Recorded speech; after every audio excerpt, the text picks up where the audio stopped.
We worked hard to bring you Double Team, and this is only the start. Double Team is the leading technology on the market, and we will continue to work hard to bring you progress in the future.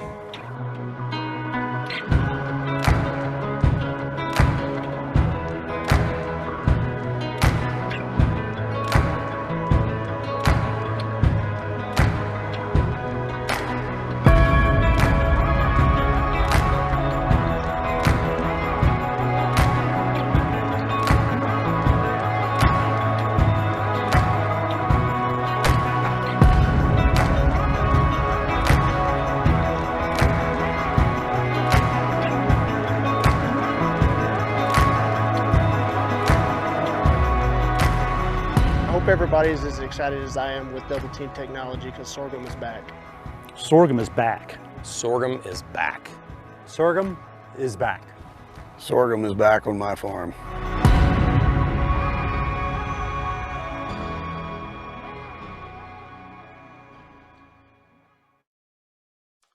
Hello, everyone, and welcome to the Sorghum is Back virtual field day. On behalf of Adama and Sorghum Partners, we are happy that you're here with us. I'm Scott Stagenborg, the Sorghum Product Marketing Director for S&W Seed Company. Also with me here today, later on in the program, you'll see Dave Feist, who is the U.S. Product Strategy Lead for Adama. We are very excited that you're here with us to learn about the Double Team sorghum cropping systems. I think this is one of the most exciting technologies to come to sorghum in a long time, and you're going to see the benefits in your operation. A handful of things we're going to do over the next 60 minutes. We're going to give away some great prizes. The first place prize will be 40 acres of Double Team sorghum and First Act herbicide. Second place will be a $500 gift card. And third prize will be a $250 gift card. To be eligible, you have to stay on the webinar throughout its entirety, and we will contact you via email or phone afterwards to notify you if you're a winner.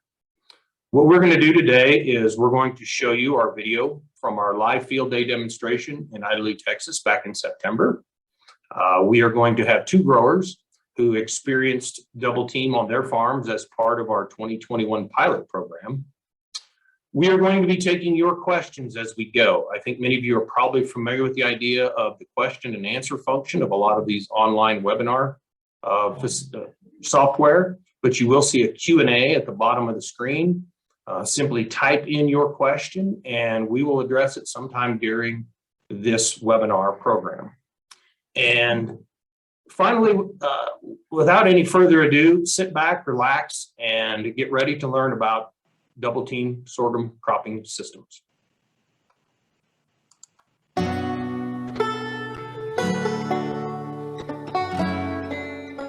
I'm Steve Calhoun. I lead S&W's R&D program. I want to thank you for joining us today and welcome you to the Double Team Field Day in Idalou, Texas. We're located here at the main S&W breeding station. We've got lots of conventional sorghum out here, but what we want to talk about today is a Double Team system. This is a really first of its kind, groundbreaking technology where we can apply grass-specific herbicides over the top of grain sorghum. This has been a cooperative effort between S&W, who developed the trait, Adama, who has done the development and regulatory on the chemical, and the United Sorghum Checkoff Program, which has funded a lot of the initial research. We've got some real experts to talk to you today on both the trait and the chemistry and performance of hybrids throughout this year. So with that, I'm going to turn it over to Scott Stagenborg, the S&W product manager. So I'm Scott Stagenborg, Sorghum Product Marketing Director for S&W Seed Company. Today we're going to talk about the Double Team system. As you notice here, we've got the DT trait, which is in the sorghum plant, as well as the First Act herbicide that Dave's going to talk about here in a minute. When you put those two together, you get the sorghum cropping system. The DT trait was something that really has been something the sorghum industry has needed forever. We're pretty excited about this trait. It's probably the most significant technology to come along since hybrid sorghum breeding began in the 1950s. But one of the things is we began to develop this trait because really there was nothing else on the market, and it didn't look like any of the other traits that were available from some of the other universities and groups were really going to work for us. So we started in 2015, began a tissue culture and mutation program to develop this trait. Went ahead and developed it, got it into the greenhouse, got proof of concept while we were in the greenhouse, then took it to the field in 2019.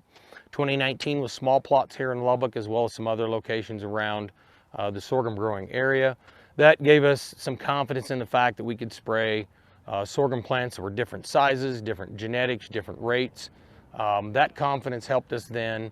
In 2020, we went out and put strip trials out on farmer fields. So we got out of the small plots, went out to the farmer fields, took the 5 hybrids that we have that you'll see here later, put them in strips in a grower's field, put our conventionals on each side. And the goal of that was just to see how the system performed when it was sprayed with planted with larger scale equipment, sprayed with larger scale equipment, as well as get some yield, begin to get yield history on these hybrids. We were able to harvest 9 of those locations, and what we found was that the yields of our double team hybrids were right there on par with our conventional hybrids. And one of the reasons that is because when we started this process in the lab, we started with elite germplasm, whereas a lot of the other traits that are on the market started from basically a weed that had the mutation induced in it because of use of herbicides. So because of that, we don't see yield drag in our technology. In 2021, this past year, we did a project that we've kind of tongue-in-cheek called spring training. We had seed, we put it in the bags, we sold it to our dealers. The dealers sold it to the farmers planted it. We helped them with advice, but they went ahead and they did the planting. They got the first act herbicide, they sprayed it, and we've had over 4,000 acres, over 40 growers, and to date, we have had no challenges with weed control, and everybody appears to be extremely happy with the hybrids. We've only got 1 field that's been yielded, but the technology is working very well. One of the things about how we developed this technology, the techniques we used with the mutation breeding and tissue culture, means that this sorghum, the grain that comes off of this sorghum or these plants are still non-GMO. Sorghum has benefited many times in the last 20 or 30 years by being non-GMO because of the demand for non-GMO grains. And so we have maintained that with this technology. And I think that's something important for the growers and the end users to understand. One of the other things with this technology is it's extremely flexible in terms of, as Dave talks about the herbicide later on, the replant interval is really short. And so this technology, this system, has the maximum flexibility compared with any of the other herbicide systems that are out there. And at this time, I'm going to go ahead and pass the mic over to Dave Feist with Adama. Thanks, Scott. My name is Dave Feist. I am with Adama, and I am the product marketing manager for First Act Herbicide. First 2 things I really want to talk about today. One is working with S&W, and the other we're going to talk a little bit about the product itself. Just wanted to recap the last couple of years we've been working with S&W. We have specifically developed a herbicide that is compatible with the double team cropping solution, and I also have to say that S&W has been a thoroughly positive experience and really enjoyed working with the guys. Our teams are compatible. That's the double team as you hear about it. And we've come and been able to manage many of the different issues that have come up simply through the combination of teamwork and really good compatibility. So really thoroughly enjoyed developing this project. We're very excited to be bringing a product that for the first time can offer over-the-top grass control and worry-free performance. Speaking to First Act Herbicide, talk about the product itself. A product is generally used between 5 and 12 ounces. A lot of people will go with, say, a 10-ounce average use rate.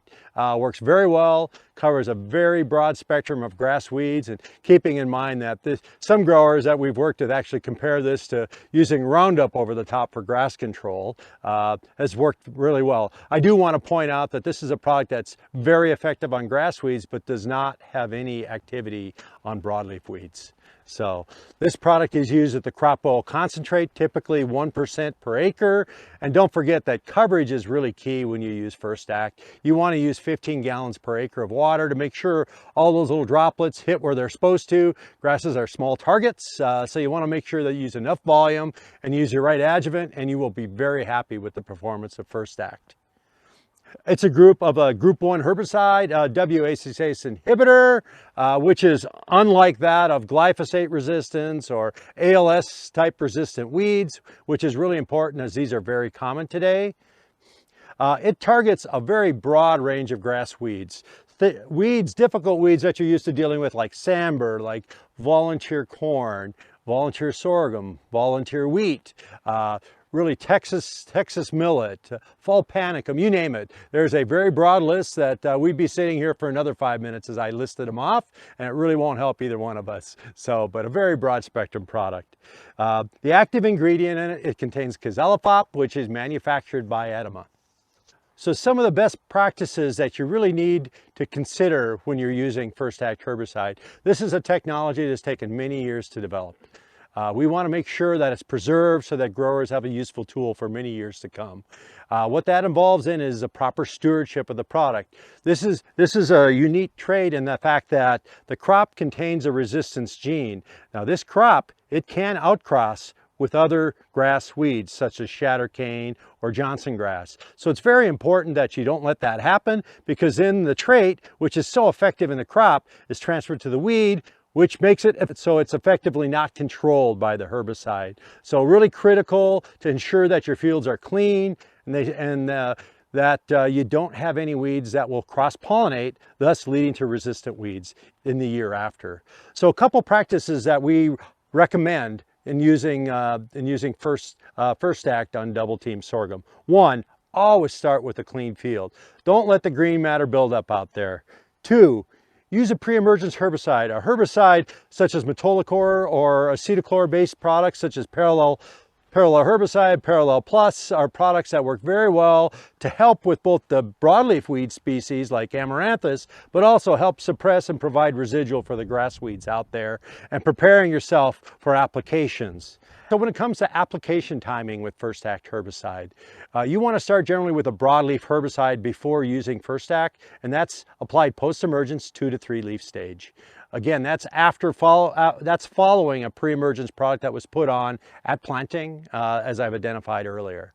Once the sorghum hits about 11 to 12 inches or 8 leaves, you want to apply your First Act herbicide. And when you do, that system is pretty much foolproof. It's risk management. It controls the broadleaf weed species as well as doing a really good job of controlling grass weed species. Double team sorghum, you want to make sure that you are rotating that crop every year. Again, why are you doing it? It's simply because of the outcrossing from the crop to the different weed species. You want to eliminate that possibility. So if there is any outcrossing, it's being controlled with a different mode of action in a different crop. So no using double team on the same field 2 years in a row. And to address the list of weeds, we have a very broad range of grasses which are controlled by First Act. Refer to the label for specific lead lists. This is not all inclusive. No presentation is complete without showing a couple pictures. So what we've got is a field in Texas, applied a pre-emergence herbicide. On one side, it was not followed by First Act herbicide. On the other, First Act herbicide was used. Excellent performance on crabgrass in this example. And now we've got another field, again, applied with a pre-emergence herbicide early. However, the Johnson grass came in extremely heavy, even after the pre-emergence herbicide, and one application over the top with First Act herbicide provided excellent performance in this case of the Johnson grass. And now I'm going to pass it along to Rick. Thanks, Dave. Appreciate it. If everybody will follow me, we'll go over here and look at the hybrids. The first hybrid is SP30A30DT. It's an early maturity hybrid, 53 days to mid-bloom. It's a bronze, as you can see. This hybrid works in the High Plains region.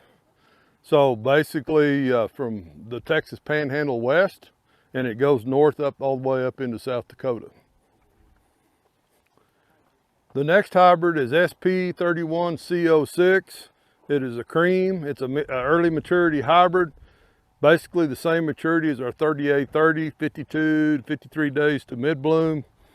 Works really well again on the high plains, handles high pH really well. We've had it produce really well in eastern Colorado, western Kansas, so it's a really good hybrid for that region, and again, all the way up into the Dakotas. The next hybrid is SP45A45DT, a really high yielding hybrid, medium early maturity, 59 to 61 days to mid-bloom. Again, it's a bronze maturity hybrid. Works really well in the central Great Plains, or it would work in the high plains under irrigation. The last hybrid is SP58M85DT. It is a medium maturity hybrid, 62, 63 days to mid-bloom. It's actually my favorite hybrid in the lineup, mainly because it's got stay green, and that stay green allows for a little bit of sugarcane aphid tolerance. The sugarcane aphids can get on it and the plant can still go ahead and perform and do what it does. Real high yielding hybrid. Again, works in the central plains, but it will work in the high plains on favorable dry land ground where you've got really good soil and get some rainfall and really good irrigated ground. Well, we could talk about double team all day, but why don't we hear from some growers' perspectives? We chose double team because of grass pressures and no way to control them over the top after planted. We needed a way to clean up. So we experimented with double team this year as a possible cleanup solution. At the end of the day, it comes to your return on your investment, and you want your investment to make the maximum return, which translates into money. So double team solves this issue by eliminating the grass out of the equation. On the limited acres we planted, it did its job, it did it well, and we'll use it again. Well, we are really excited to be bringing this technology to you, the sorghum grower, and we want to thank you for tuning in with us today. Now we're going to turn it over to our live question and answer session.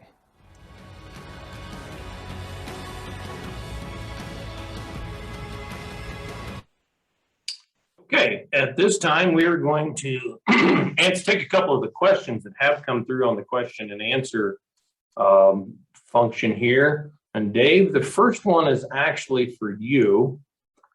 It said, you said to follow the post broadleaf application before first act. I think actually what they're wanting you to clarify is the timings of broadleaf herbicide applications and first act applications. Sure. So typically the broadleaf herbicide is applied there we go. Sorry, I was locked out of video. So typically the broadleaf herbicide is applied at 2 to 3 leaf sorghum. A lot of the products are designed to be used in that time frame. Plus the weeds are usually up by then. So again, as a whole program, we recommend starting with a solid pre-emergence program, such as Parallel Plus, different brands available. Following it at 2 to 3 leaf when you're trying to control your broadleaves, and then following up with first act at 7 to 8 leaves. There was a second question right behind that as to what would you recommend. We don't have a specific recommendation, but we do see that some of the more common applications out there are products like Bucktrill, Bromoxynil, for example, or Husky. We see some various brands of dicamba, and a few other products that are available today. So your standard recommendations. Okay, and Dave, I think you can see that third question. Let's just go ahead and take that one. Sure. Let me do a double check on it. Yeah. So will first act be available in 2022 is the question. If so, what's the cost per acre? Well, this one varies a little bit because it does, depending on your weed spectrum. If you're in the foxtail area, that's the lower rates, around about 5 ounces per acre, for example. Or if you go to the much higher rate, say for some of the more difficult to control weeds. So the general rate that we see is going to be, it's around, we don't set the final price. It's around $1 an ounce, or maybe a little less, that you're going to be paying. So if you're using 10 ounces, which is a common rate, you're talking about $10 per acre. So a very reasonable treatment, really, we feel, for the amount of grass control that you get. Okay. Okay, we've got a couple more questions coming in. We'll pick those up after we go to our growers. I think for most of you, hearing the growers talk about their experiences is a big part of why you're here. And so at this time, we are going to turn things over to Kent Martin, and I'm going to go ahead and let Kent jump on, introduce himself, introduce his farming operation. And Kent, go ahead and take it away. Thanks, Scott. Hope you guys can hear and see me fine. We're good. So I am Kent Martin from Northwest Oklahoma. I farm just south of Alva, Oklahoma, not quite into the panhandle, but I typically farm wheat and grain sorghum, and I call them some opportunity crops at times, sesame, sometimes canola, forage crops, those kind of things. So as I think Scott mentioned on the video, some people had some plots out in 2020, and so I was fortunate enough to be able to see the technology in plots in 2020 on my fields, and then of course planted a few different fields to 45A45 this year on our early planting on sorghum. And so we did get to experience the crop, the hybrid there. We also did have a field tour on one of my places where we did have several of these varieties, or these hybrids, excuse me, that we had talked about and put them in strips so we could look at yield, as well as having conventional hybrids just down the road from that property where we could compare back to other hybrids to kind of get a gauge on how these hybrids were doing for us.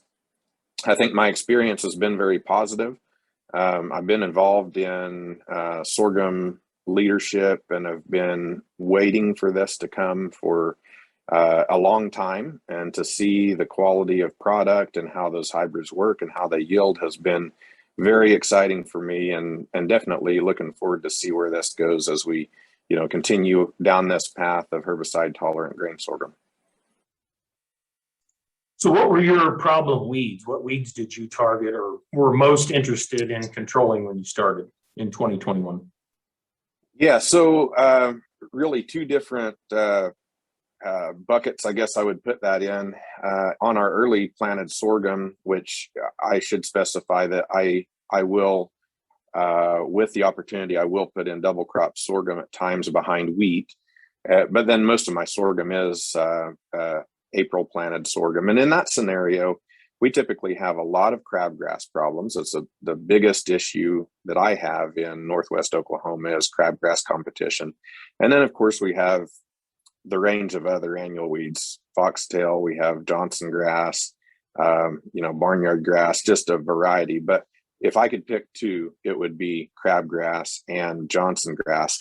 And then the other thing that we run into at times is when we have the right rains, I can double crop grain sorghum in behind wheat, and having an opportunity to control either those late annuals or volunteer wheat as it comes in, gives us an opportunity to do that as well.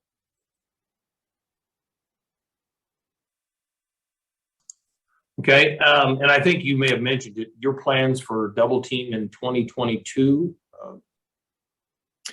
Yes, I do have acres selected for double team in 2022, as well as conventional. I think using the product where it's designed for is the wisest move. And we will be, actually ordered a few days ago, we will be planting the 45A45 this year. And so we have our crop rotation and plan selected, of course, unless we have these opportunities that sometimes come up that we don't know about yet unless it rains. And then we may plant more. Right. Has this technology changed your rotations very much, the way you think about it? I know you're in a pretty disciplined no-till rotation. Is this technology going to change the way you look at that, Andy? It does, because one of the things that we've noticed is, and good or bad, and I won't get into any of the details as to why, but my wheat acres have decreased over the last few years. My sorghum acres have increased, and what we've seen And I'm going to throw another one in there, and I would hate to start a debate about this, but as I got into planting sesame, we started to get some increased weed pressure.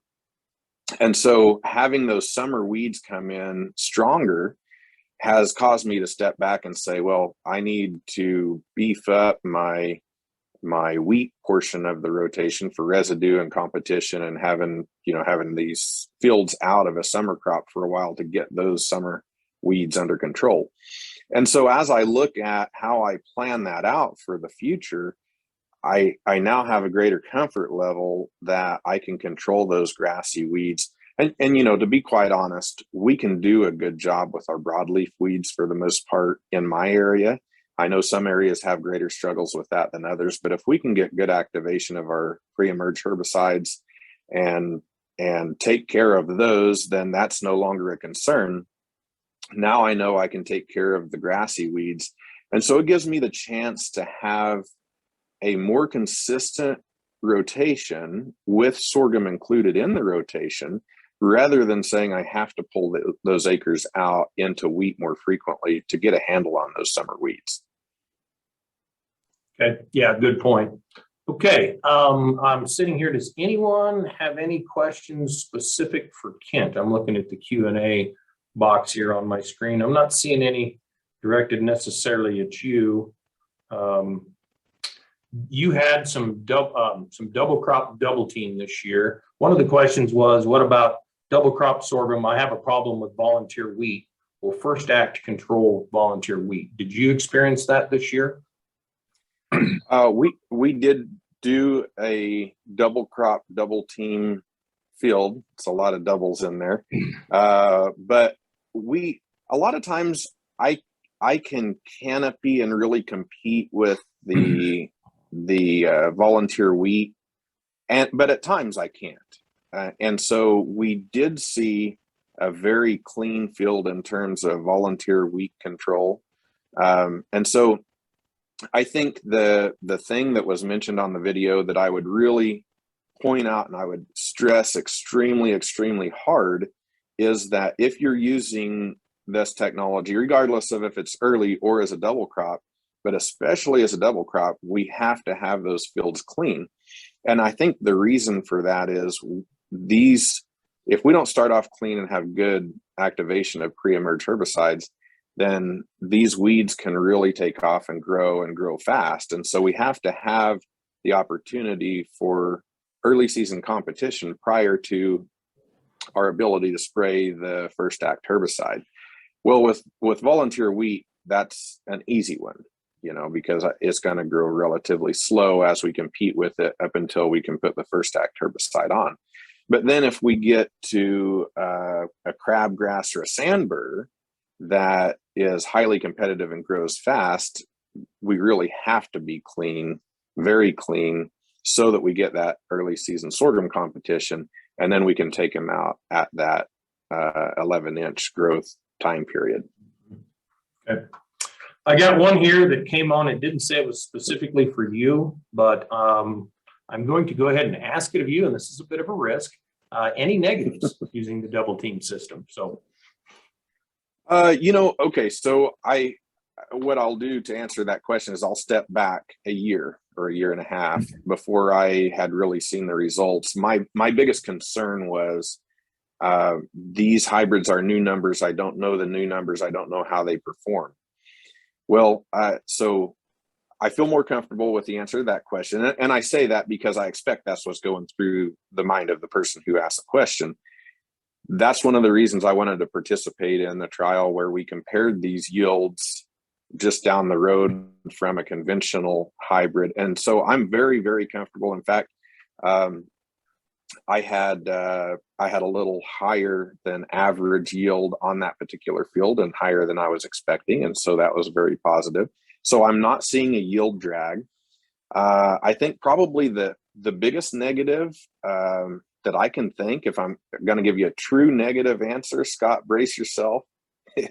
It's not really that bad. And we know that this happens. It is that, as was said in the video, you won't tank mix your broadleaf herbicides with it. So I think it comes down to, are you willing to make that extra pass? For me, the offset of that is last year I had a conventional field that ended up being destroyed because of grass pressure. And so having the comfort level that I know that I can go in and take care of those grasses, and I could have saved a quarter of sorghum through that, I'll make the extra pass. But that extra pass, I think, is the one and only downside that I see. The chemistry we know about, the product is great. It works great on grasses, does a fabulous job.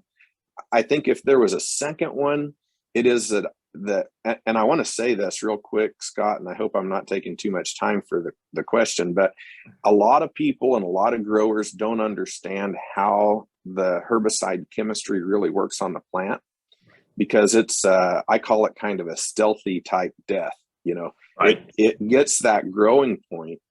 And I see a lot of guys, and this is going back to times when that type of chemistry was used on fields, not related to sorghum at all, but growers would say, I don't think that chemistry is working because the plant's green. It's been a week or it's been 10 days. And you take them out there and you pull that growing point and they see that there's a brown, decayed, dead end of that growing point.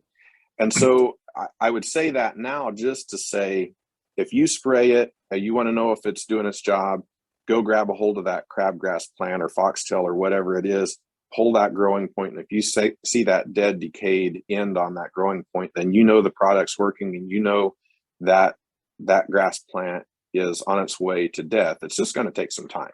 Right. And that is a very common thing we see. Okay. Well, with that, Kent, thank you very much. And we are going to transition on over to Boyd Funk. We'll get Boyd all turned on here.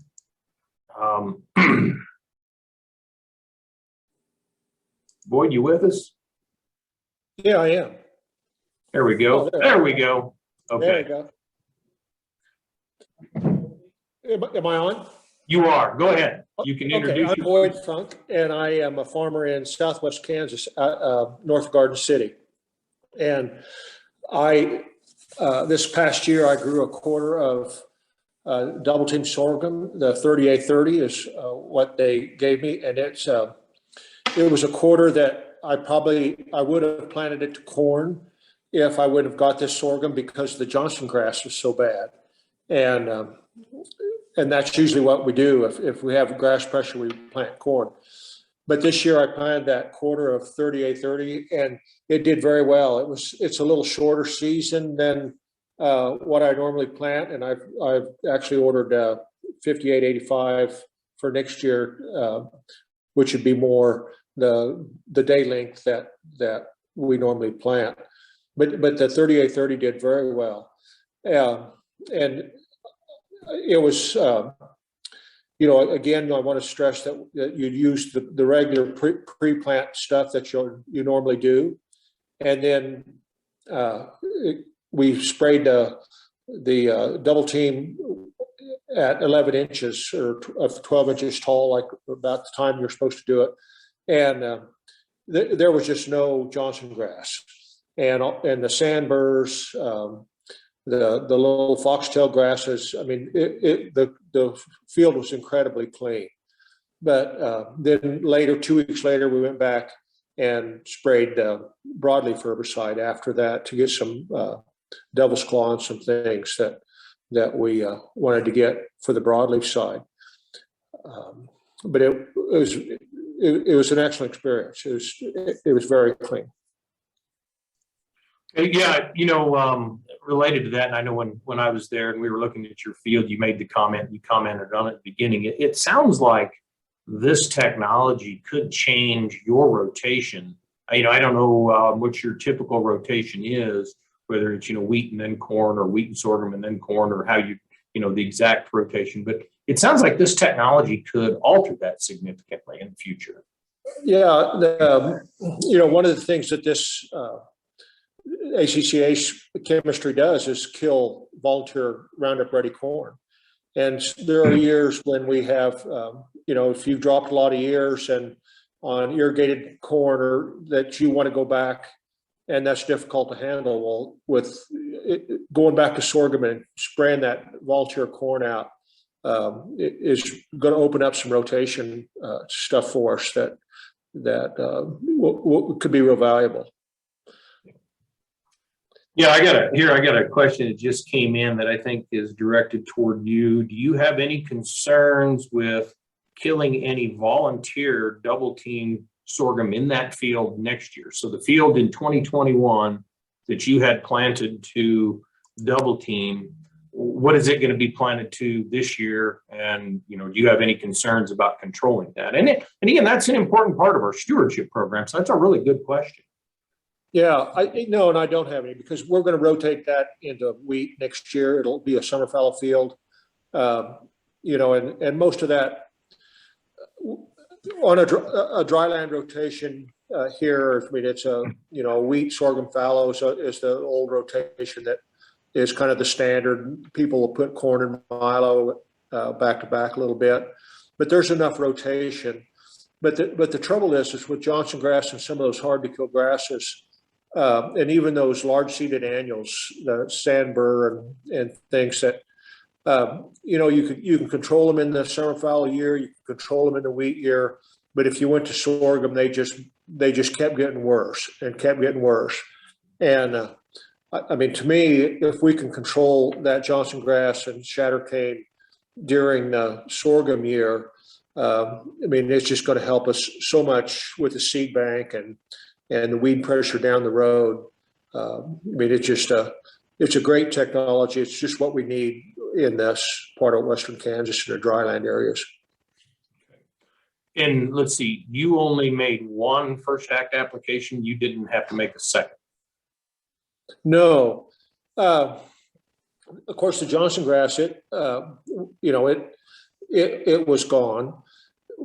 Some of the sandburs with the late rain, there were some little sandburs starting to come back, and those sandburs, but they were late enough that they didn't make seed or anything. The other thing maybe we probably ought to talk about with is the germination. That when you spray the first act, you kill some of the milo, and some of that milo, we had some skips or some blank areas that I don't think really hurt the yield, but it also made an opening in the canopy that let some of those weeds have a chance to grow again. And one of the things that I think is important, that you plant a little more seed, because you're going to kill some of the milo plants. Right. Yeah. As we increase the trait purity, that'll become less of an issue. But right, last year that was the case, and so good point. Any other things as you think about the system that, you know, as you get ready to go into 2022, based on what you learned from 2021, you know, anybody that's on here, you'd like to, you know, recommendations, things to think about as you get ready to adopt double team sorghum? Well, you know, I think for me at least, it's I like growing sorghum. I mean, in my area, sorghum is what we should be growing dry land. And I think with being able to control Johnson grass and those grasses, I'm going to grow a lot less corn. And I like that. I mean, corn is easy to grow, weed control is easy, that kind of things. But most years, the sorghum out yields the corn, and it's cheaper to grow. And to me, sorghum is the logical thing I should be growing, and I'm going to be able to grow more of it. Okay. All right. Let me look real quick here and see if anybody put anything on for that looks like it would be for you. Nope. A lot of this is related to seed availability and hybrids and things. So with that, I think you answered all of their questions. So appreciate you being on today. Thank you. Okay. At this time, we're going to go ahead and jump into some of the questions. I'm looking at one that was going in on the chat. I think Rick got to that one. Here's one, Dave. Oh, good. Dave's back on. Do you have to use First Act even if the field is clean? Yes. So that's a question we do get once in a while, and it relates. We do recommend that First Act be used on every acre. The reason we recommend that is, one, in stewardship, we've agreed that this would be the case with our labeling. But the reality is that a lot of fields, even when we say they're clean, it's almost impossible to have no grass weeds out there. And it just takes a few grass weeds of the right type, and you immediately have resistance development. So we do recommend at least a single application over the top, again, to ensure the viability and proper stewardship to keep this longevity of the double team system. Yeah, I think that's one of the things that is probably one of the biggest, sort of, oh, reallys that you get, because the other technologies, it really wasn't required. And with this, sorghum and sorghum wild relatives being around, it's something we're going to really, really need people to do as part of the stewardship program. Okay, let's see. So I see a second question. Go ahead. It looks like, do you recommend a second application if needed? We do recommend that if there are remaining weeds, that you do control them. So if there is enough weeds after that window of, say, 7 or 10 days, it was mentioned earlier that these weeds may look alive, but again, pull the center leaf and pull up, and it was very well described by Kent, that pull that second leaf. If it is brown and rotten on the bottom, that is a dead plant. Don't need to spray that one. No need to spend your money. You've already killed it. But if you do see new emerging grass weeds or weeds that possibly were missed or not controlled, we do recommend a second application, and that would be usually within about 10 to 14 days of the first application. And after that, most of the weeds that are going to be coming up will likely be coming up pretty late in the season and will not produce seed or compete with the crop is the goal, assuming you've used a solid pre-emergence program. Okay. Let's see. Oh, here's the one that I was waiting to have come up while we got you on there. I do not see Johnson grass on the First Act label. You want That's correct. Johnson grass is not on the label. So what we're describing is control that's been observed in the field. We were asked from a stewardship perspective, interestingly, to not put this on the label. We are still working with basically with our EPA approval on this one, that we put it on simply because then people are aware of it, and we have specific recommendations so that people can, again, mitigate the risk of resistance in the future. So today it's not on the label, but again, we're pointing out the fact that it is do an excellent job in the field based on the observations we've made. Yep. For control. Okay. Well, while we're on the First Act train here, let's go ahead and take the one, you probably see it there, additives, AMS, and crop oil inexperience with the new AMS replacement products, combos. This goes back to the additives that go in with First Act. Yeah. So in general, the recommendation, as we stated up on the video, is that most of the time, simply using First Act, you do need to use an adjuvant with it. It's very important. That is typically going to be a combination with crop oil concentrate. It is acceptable to use AMS. We do not have specific experience that I can cite with the new AMS replacements. But again, as long as you're with crop oil concentrate, that's your basis. Your local retailer who sells a chemistry will have a pretty good idea of what to expect with the AMS product and AMS replacements, but they cannot be substituted and then drop the crop oil concentrate. That surfactant adjuvant is very critical in that aspect, but typically the AMS products will increase the level of performance if you're struggling a bit. And under drier, more difficult to control weeds, they can certainly help at times. Yeah. Okay, let's see. There's another one. Will my local dealer have DT hybrids and First Act available when I want to buy them? Well, I'll take the first part. Okay. Yes, I mean, supplies for 2022 are somewhat limited of seed, so you don't want to wait too long. But if you go get your orders in now to your Sorghum Partners dealers, you should be able to get seed. So it is available. I don't know, sometimes the dealer locations and interactions there vary a lot geographically, but nonetheless, seed is available. You want to address the first act availability? Yeah, sure. I mean, I think just a point of emphasis, and you've already mentioned it, Scott, is that you need to make sure that you get your orders in early on this one. It's not widely available and just sitting on the shelves today because the supply of seed is limited, and the chemistry, the first act, will follow the seed. So it would really behoove you, if you're interested in this, is that you place your orders early, and then it allows for the channel, especially this difficult year and getting everything around in crop protection or fertilizer or seed or whatever it is. We're really struggling because of some of the backups to make sure that we have product. So get out there, get it early, and you'll find that you'll have adequate needs. Although again, just to point out what Scott said, is that we don't have an unlimited supply of the double team seed at this point. So right. Okay, let's see. I was just saw one here. What post broadleaf herbicides do you recommend, Dave? This is always a fun one. Yeah. Which one? Again, I kind of addressed it earlier. There's some good products out there today.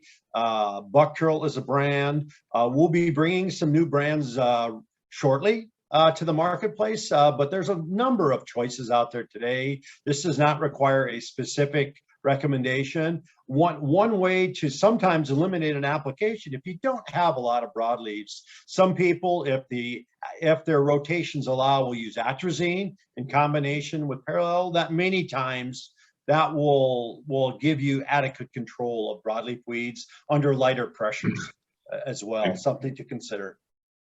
Okay. Let's see, what have I got here? This is an easy one. Is double team Milo considered food grade? Well, I'm going to answer that first saying no, because food grade hybrids in the sense that we've used for several decades has been a cream or white seeded grain on a tan plant. Double team hybrids are all on purple plants. We do have two cream hybrids, so we do have two cream grain hybrids, but the fact that they're on a purple plant, so 24C20, 31C06, both have white grain, cream grain, but they are on a purple plant, so they will have the purple or the dark glooms. So from a technical food grade point of view, the answer is no. However, depending on the end user's needs, it may not be such a big deal. You know, I think for some of the feeding operations, that's important. For some of the other uses like bird seed that I know is pretty popular in the North and the West, you know, that's going to be fine. So a little bit's going to depend on the end use you have in mind. So, you know, if you have questions on that, get to us. Another thing, back to the where can I find double team sorghum seed? If you go to sorghumpartners.com, there is a where to buy button that will take you to a map. You can put in your zip code and it'll show you dealers, the local dealers for you. So you should not have any trouble finding a dealer. If you do, there's a contact us, let us know, and we will be sure and put you in touch with one. Okay. Hey, Scott, there's a question that's come in, you know, will double team be available in 8828? Yeah, that is a food grade hybrid we have. That is a medium full at the moment. Our double team hybrids maturities range from very early to a medium. That hybrid is a medium full food grade. So Peter, I think it's going to be a while before we have double team in your favorite hybrid. Sorry about that. It's going to be a while. You know, I'll let the breeding team know, but I wouldn't expect it in the next 2 years. Okay, here's one that I think we need to reinforce, Dave. I just want to be sure I heard correctly. Is it required to spray first act over the double team sorghum? Yeah, I do want, is it required? The answer is yes. We do require a single application over the top. That's part of the labeling that we've agreed to. Yeah. Yeah. Let's see. Yeah, some other things. One that just came through is something that was reminded me. If you go to sorghumpartners.com and the double team tab, all of the hybrid information is there. What we got a question about two of our hybrids, in that on the labels for 33A30 and 45A45, on our tech sheets, it says that they are susceptible to growth regulators. This is something we've known about this genetics for a long time. The background genetics is part of some conventional hybrids that we've had on the market for decades.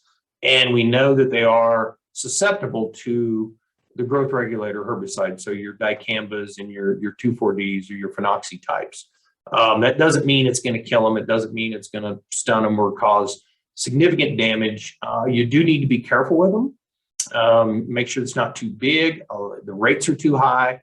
And typically what we see is you're going to see the potential for more tillering, which then could, that you see from those applications, which then could result in some lodging later in the year. So good that someone pointed that out.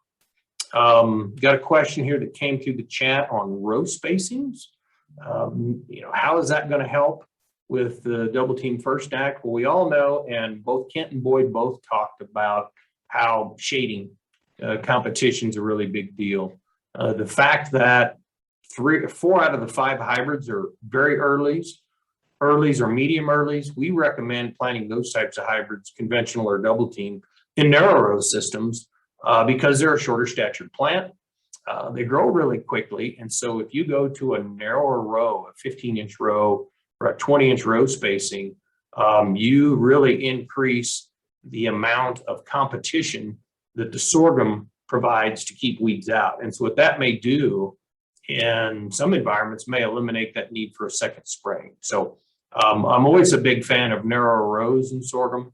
There's a lot of data out there that shows that in many environments, narrow rows result in higher yields. Okay, we're getting close on time. Someone asked about how much do we need to increase seeding rates? I would say 10%. That's typically my response to that because in some cases you won't have to if you're concerned about the trait purity and the fact that it's 95, 94% pure in many cases. You don't have to increase it that much. 10% is going to be adequate. You could probably go 5 and be okay. Here's a question, Scott, I see.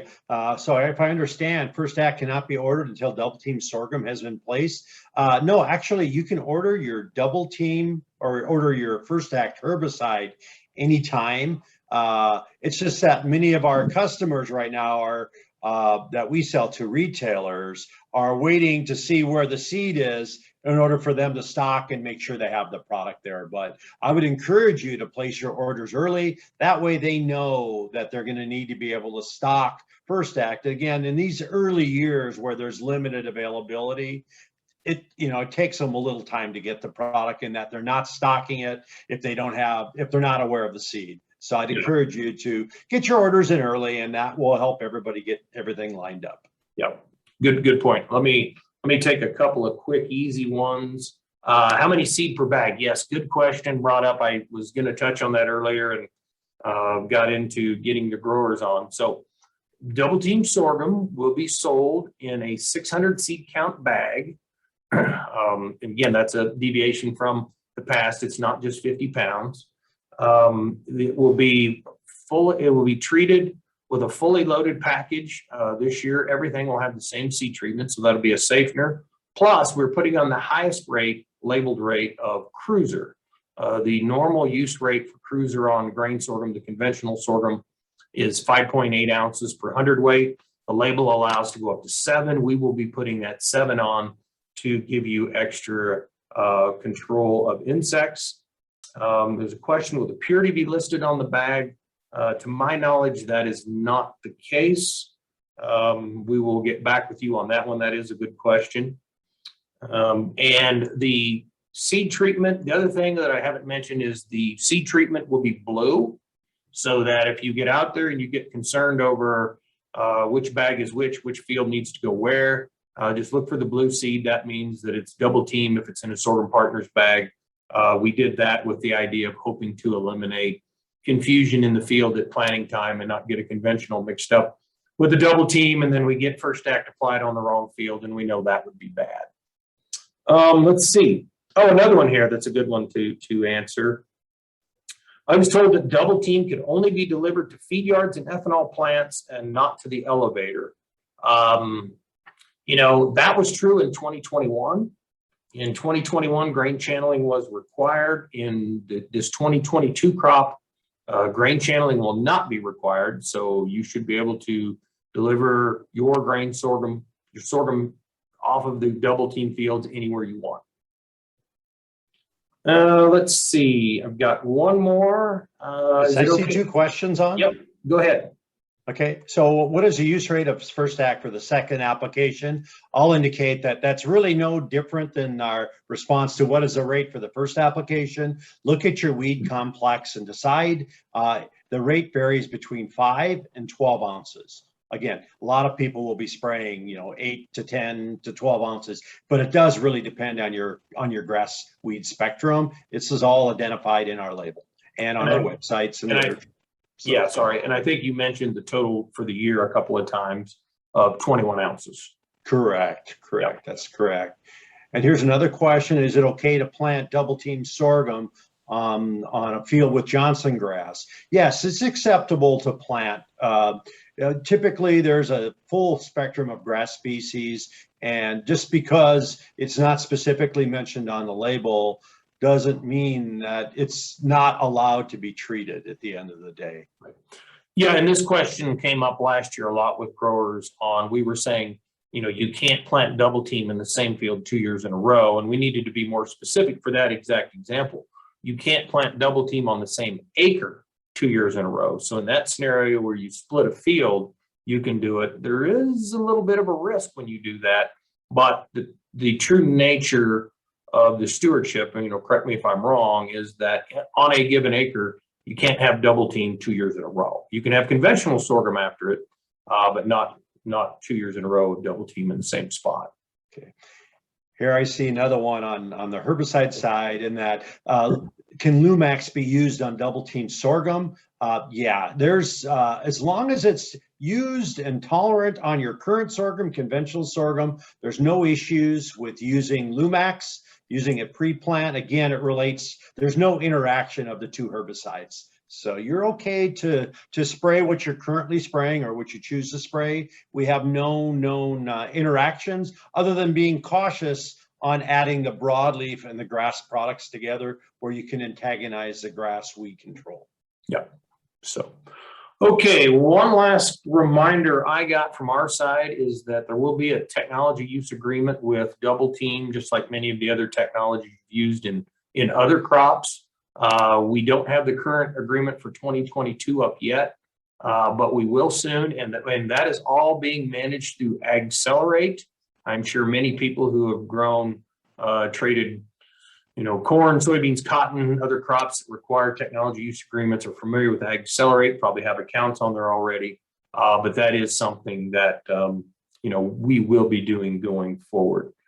Okay, with that, I think we got through all the questions. I'm looking at the chat to see if there's any we didn't address. This is being recorded, so if you want to go back, we'll make this available online. If you want to go back and watch this again to look for specific things, that you can always do that. You can also get a lot of information at sorghumpartners.com on the Double Team page, as well as adama.com and the Double Team Sorghum Cropping Solutions page. So with that, I want to thank everyone for tuning in today. And again, if you didn't get all of your questions answered today, or you think of something, you know, later on, feel free to contact anyone at S&W, Sorghum Partners, or Adama. Thank you. We worked hard to bring you Double Team, and this is only the start. Double Team is the leading technology on the market, and we will continue to work hard to bring you progress in the future.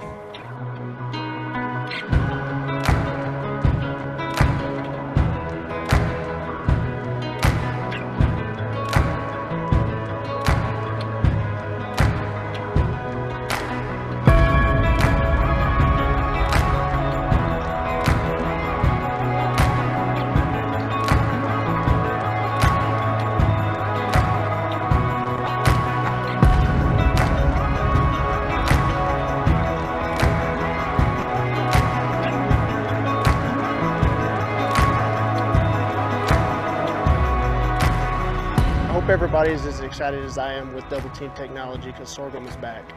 Sorghum is back. Sorghum is back. Sorghum is back. Sorghum is back on my farm.